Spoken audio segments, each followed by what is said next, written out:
Good morning students and welcome to our classes. आज मैं class 11th आपके लिए लाया हूँ अर्थशास्त्र यानी इकोनॉमिक्स। ठीक है, ये अपनी बुक है अपनी क्लास की रीडर्स चॉइस। इससे मैं आपको आज इकोनॉमिक्स में टॉपिक ले रहा हूँ। आज का टॉपिक है हमारा प्रेजेंटेशन ऑफ डाटा यानी आंकड़ों का प्रस्तुतिकरण। लिख देता हूँ हिंदी में भी थोड़ा सा अपने यूपी बोर्ड के बच्चों के लिए।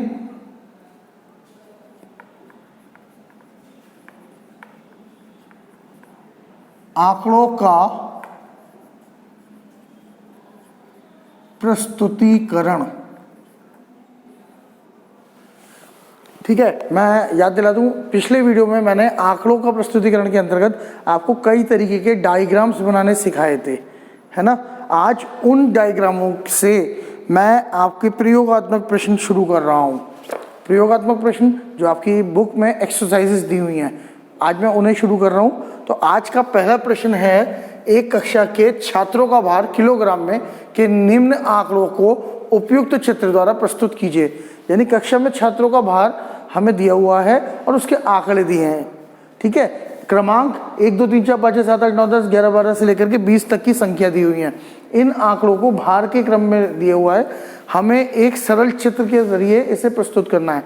अब ये पता नहीं चलता कि हम कैसा चित्र बनाएं, कुछ नहीं पता चल रहा। दूसरा डायग्राम बहुत लेंथ है तो सिर्फ एक ही चीज काम करेगी, यहाँ पर हम इसे रेखा चित्र के जरिए आसानी से बना सकते हैं। तो रेखा चित्र के लिए हमें पता होना चाहिए कि हमें किस टर्म्स को यूज करना है। यानी कि क्रमांक को हम x एक्सिस पर रखेंगे और भार को हम y एक्सिस पर रखेंगे। अब इन एक्सिस को यूज करना है, एक आधा सेंटीमीटर करीब का डिफरेंस लीजिएगा और लगभग 1 2 3 4 5 6 7 8 9 10 11 12 13 14 15, आगे बढ़ा लेते हैं इसे, 16 17 18 19 और 20। ठीक है, ये 20 तक के हमारे क्रमांक आ गए। अब आते हैं भार की बात। तो भार हम एक नॉमिनेशन को ध्यान दें, 40 वगैरह ये संख्या जब हमें दे रखी है, ये लगभग 40 से स्टार्ट हो गए और 67 पे मैक्सिमम आ रही है। 67 से बड़ी कोई संख्या नहीं है ना। तो मैं एक काम करता हूं, लगभग 1 सेंटीमीटर के हिसाब से लेके चलते हैं। 10 20 30 40 50 60 70 भी नहीं है। ठीक है, अब हमने करना क्या है, इसको एक डायग्रामिक रूप देना है। लेकिन डायग्राम का ध्यान रखिएगा, कई तरीके के डायग्राम होते हैं। जब कुछ नहीं बता रहा है तो आपको इसे लाइन डायग्राम से ही ड्रॉ करना है। हिंदी में बोलते हैं रेखा चित्र, है ना। तो रेखा चित्र से हमें इसे ड्रॉ करना है।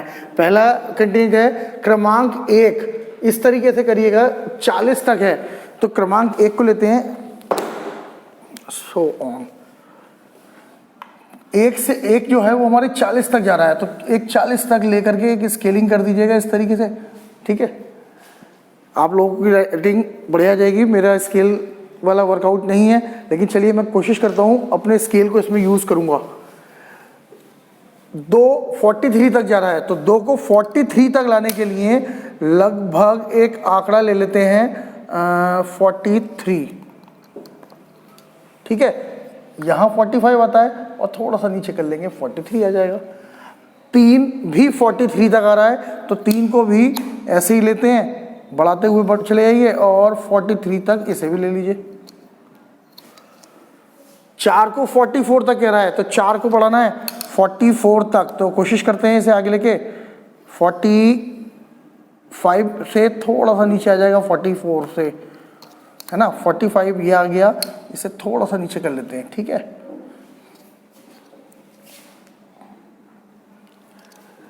पांचवा है 47 तक जा रहा है, तो 47 तक यहां से ऐसी बढ़ाइए 45 6 7, ठीक है, लगभग एक अंदाजे से मैंने आपको बना रहा हूँ, आपके पास तो रजिस्टर्स में लाइंस भी होंगी, उनके अकॉर्डिंग आप इसे मैनेज कर लेंगे।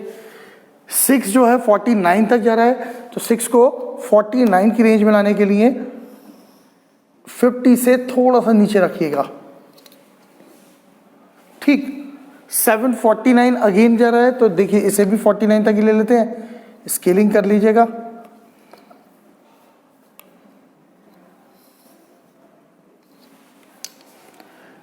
850 तक जा रहा है, तो इसको 50 तक ले आते हैं।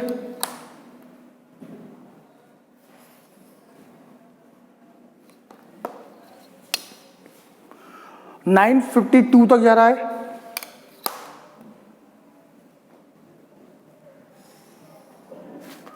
50 से थोड़ा सा ऊपर आ गया।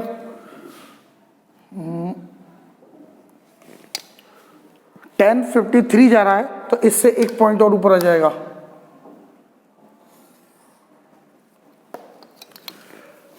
1155 तक जा रहा है,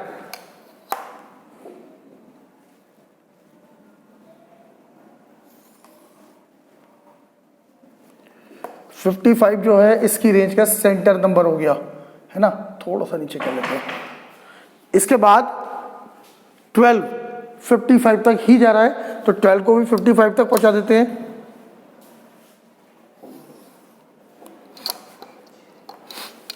1358 तक जा रहा है, 13 को 58 तक ले आइए। 60 से थोड़ा सा नीचे, है ना, 60 हमारी रेंज ही आ रही है, उससे थोड़ा सा नीचे कर लेंगे। इसके बाद 1460 तक जा रहा है, 14 को 60 तक कंप्लीट लेके जाना है।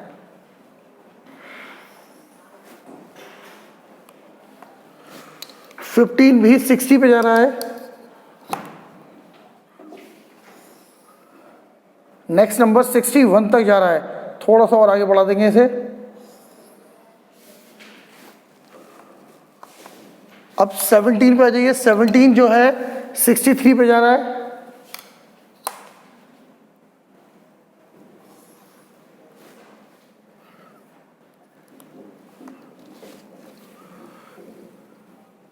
लगभग 63 ये आ गया। 18 भी 63 पे जा रहा है।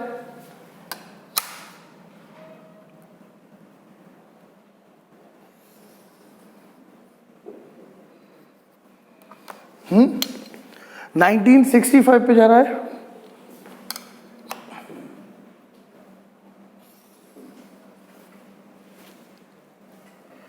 सिक्सटी और 70 के बीच में लगभग आएगा ये यहां।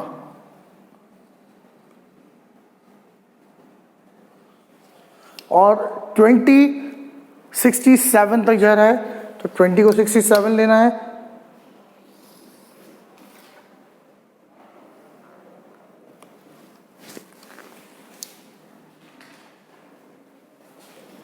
ठीक, ये डायग्राम इस तरीके से बनाया जाएगा, इसे लाइन डायग्राम कहा जाता है।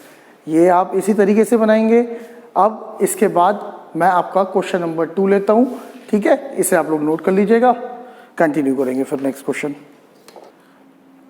ठीक, हाँ तो स्टूडेंट्स, अब मैं आपके लिए लाया हूं दूसरा क्वेश्चन, जिसमें दे रखा है प्रति सहस्त्र बाल मृत्यु विभिन्न नगरों में निम्न तालिका के अनुसार हुई है, उचित चित्र द्वारा प्रदर्शित कीजिए। एक्चुअली होता क्या है, ये लोग बताते नहीं है कि कौन सा चित्र बनाना है, कहाँ क्या बनाना है, हमें इसे देखना है और फिर इससे आंकड़ा लगाना है। मैंने आपको पहले ही बोला था कि मैंने लास्ट वीडियो में आप लोगों को बताया था कि कौन सा चित्र किस कंडीशन में बनाया जाता है। अब यहाँ पर हमें मुंबई, नागपुर, पेरिस, सब अलग अलग शहर, सिटीज़, एरियाज दे रखे हैं, इनका किसी का भी आपस में कोई कनेक्ट नहीं है, है ना। तो आयत चित्र तो नहीं बन सकता, क्योंकि आयत चित्र से सभी सेक्टर्स आपस में मिले हुए होते हैं, जब सब अलग अलग हैं। दूसरी चीज़, हमें सबकी अलग अलग मृत्यु दे रखी है, तो ऐसे चित्रों को जब हम मिलाकर के बनाएंगे तो इसे कहते हैं दंड चित्र। तो मैं आपको बताता हूँ इसे हम दंड चित्र से किस तरीके से बनाएंगे, तो थोड़ा ध्यान से इसे समझेंगे।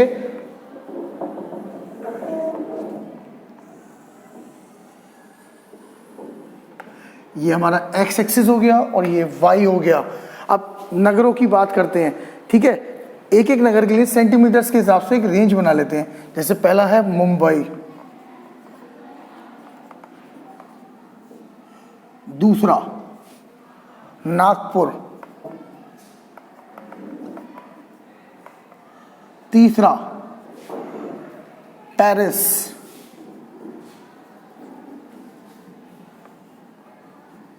चौथा कोलकाता,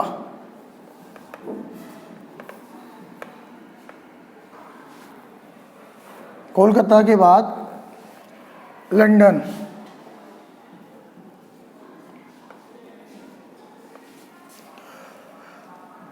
ओस्लो,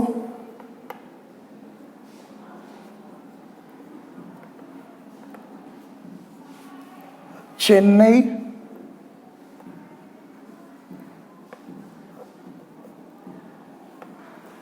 और देन फाइनली बर्लिन।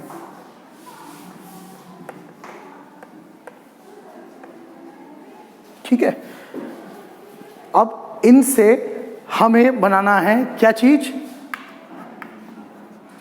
दंड चित्र, है ना। ध्यान रखिएगा, बहुत ध्यान से समझिएगा। अब अगर हम ध्यान दें इन सबको, तो सब जगह जो मृत्यु की दर दे रखी है वो बड़ी अलग अलग सी दे रखी हैं। 274, 323, 93 ये दी हैं। एक काम करते हैं, इन्हें हम अपनी तरफ से एक आंकड़ा दे देते हैं कि सपोज करो हर सेंटीमीटर पर 50 की डेथ होती है। ठीक है, 50, 100, 150, 200, 250, 300, फाइनली सबसे बड़ी 323 है, तो 350 तक हम यहाँ ले सकते हैं इसे। ठीक, अब हमें बनाना है इनका एक दंड चित्र। किस तरीके से बनेगा? मुंबई में 274 लोग बता रहे हैं, तो लगभग 250 ये है और 275 ऊपर आएगा, तो 74 इससे थोड़ा सा नीचे आएगा, तो थोड़ा सा नीचे लेकर के एक स्केलिंग कर लेते हैं इस तरीके से। ये आपका मुंबई बन गया। अगला आता है नागपुर, 323 है, तो 300 ये है, 325 ही आ जाएगी, तो लगभग इससे थोड़ा सा कम कर लेते हैं।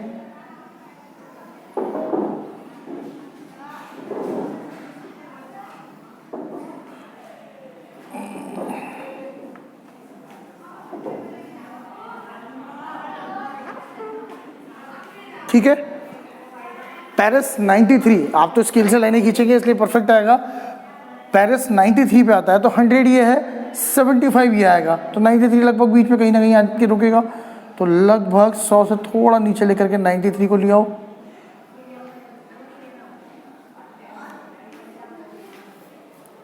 देन कोलकाता 244, 244, 250 से थोड़ा सा नीचे ही चलेगा।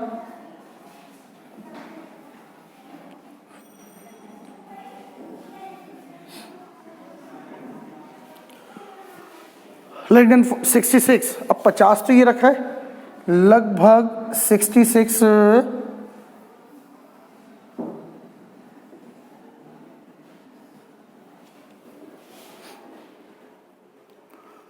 उसके बाद आता है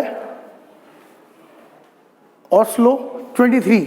अब 23 यानी कि 50 से नीचे 25, तो आधा ये आ गया, इससे और नीचे ही रहेगा, तो आधे से भी थोड़ा और कम। अब आता है चेन्नई, 251 है, तो 250 की लाइन ये आ रही है और 251 लगभग थोड़ा सा ऊपर।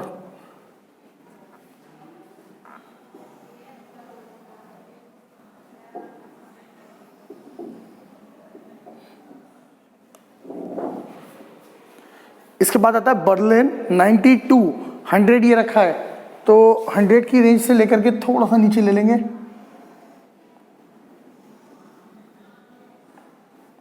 ठीक, ये था हमारा दंड चित्र, जिसे हमने बहुत इजीली आसानी से बना लिया।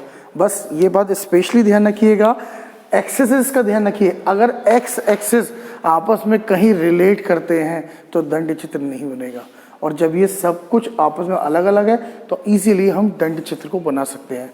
आशा करता हूँ ये आपको समझ में आ गया होगा और कोई परेशानी नहीं होगी। इसका आप लोगों को जितना भी डाटा है मैं PDF के माध्यम से सेंड कर दूंगा। आगे के लिए नेक्स्ट वीडियो लेकर के आऊँगा। धन्यवाद।